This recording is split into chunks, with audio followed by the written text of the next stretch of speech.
My great-grandfather used to work in the deli of this large grocery store, and he worked with this guy named Ted Santino. Ted was a heavy smoker. He smoked cigars and cigarettes.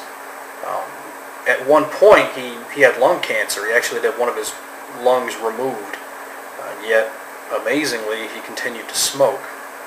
Powerful addiction.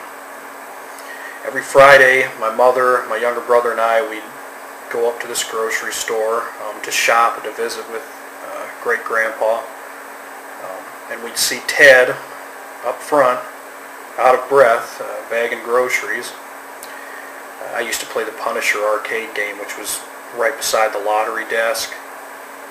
You remember the government message that used to flash in that arcade game about winners not using drugs? I think that message appeared in several arcade games at that time, I think. Anyway, one Friday, we were talking with my great-grandfather in front of the deli counter, and he said that earlier in the day, he'd been sitting in the employee restroom, burning up an hour of his shift reading the sports section, when Ted came barging in to unleash number one. My great-grandfather said, "God, I can't believe that guy still smokes after having lost a lung to cancer. He's out of breath all the time. I mean, ugh. You should have heard him there taking a piss in the bathroom. It was the most horrifying thing I've ever heard. He was like, sounded like he was on the verge of death and still trying to make love to the urinal."